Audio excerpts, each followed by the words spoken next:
La primera cuestión, incluso hasta si se me ocurriera a mí que yo les preguntara la primera normativa que sustentó el proceso de conquista y descubrimiento o colonización, el documento, la base legal se llamó requerimiento, así se le llamó. Y uno dice, pero ¿y eso qué es? Y ahí está la explicación.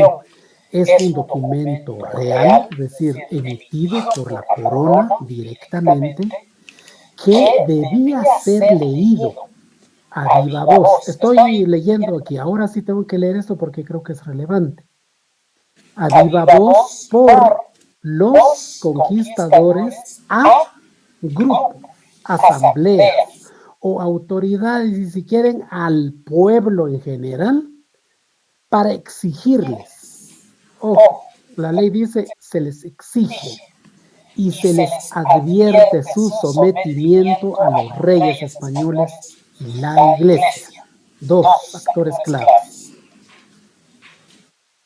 Pero cuando estamos hablando de exigirles y advertirles, es que prácticamente que ellos digan, miren, ellos nos entregamos, nos declaramos derrotados, porque nos lo exigieron y nos lo advirtieron de las consecuencias.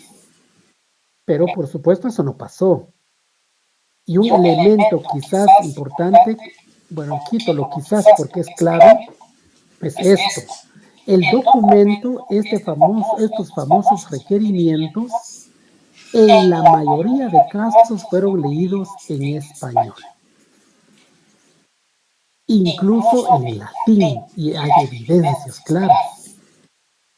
Y algo totalmente ridículo es que fueron leídos los requerimientos a varias millas náuticas, mar adentro.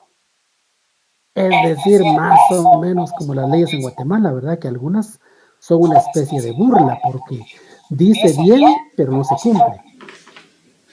Y se cumple cuando me conviene y cuando no, no se cumple. ¿Verdad? Algo así como dice que afiliaron muertos, dice que afiliaron personas que no tenían consentimiento, ¿verdad? Un determinado partido, pero hay más de 18 en las mismas circunstancias y no se investiga. Es decir, las leyes se aplican cuando me conviene y cuando no, pues como que nada pasa. Entonces, similar a esta cuestión, imagínense varias millas náuticas dentro del mar. Era puro requisito, ¿sí? Pero no deja de ser una formalidad donde ellos dijeron, miren, les leímos, no nos hicieron caso, entonces procede.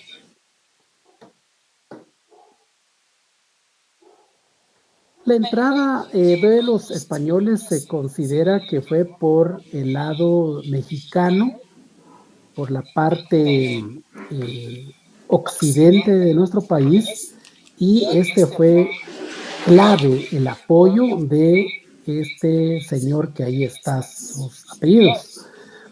Yo no tengo que decir quién vino, ¿verdad? Yo creo que son cuestiones muy obvias, sería como casi como de primaria decir, o preguntarles quién conquistó, ¿verdad? Porque eso nos lo hicieron memorizar, pero muy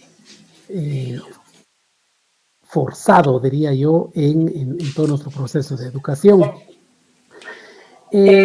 Tenemos que entender que en este proceso primero arrancan entre quichés y cachiqueles, fueron los dos grupos que focalizaron. Aquí yo menciono ante la Gran Piedra porque este fue el último, según la historia, el último reducto de todo el proceso de conquista. Es decir, los cachiqueles fueron los últimos en caer. Los últimos. Y en este lugar sagrado para los conocedores a profundidad y para un centro turístico, si quiere, o un centro arqueológico para los los que medio, y para otros dicen las ruinas, ¿verdad? Porque aquí también se le llaman ruinas. Algo que en países desarrollados no le llaman así a sus lugares ancestrales, ¿verdad? Sus lugares de sus antepasados. En Europa, en Estados Unidos, se les llaman memoriales. Pero a nosotros nos meten en la cabecita que eso se llaman ruinas. ¿Por qué?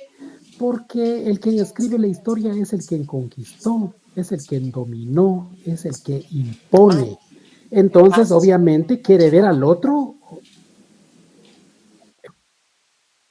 así de sencillo. Así que este lo menciono en concreto este lugar porque eso está documentado como un último reducto y pues fueron allí controlados y hechos esclavos. Les decía que entonces este proceso de intento de conquista está cuestionado hasta hoy en día. Hasta hoy en día muchos se posicionan en que no hemos sido conquistados, o al menos no plenamente. ¿Sí? Y si no, otra vez mencionaría yo, por ejemplo, cómo las mujeres, la mayoría en Guatemala, conservan fuertemente no solo sus trajes, su idioma, sino el significado de su cultura.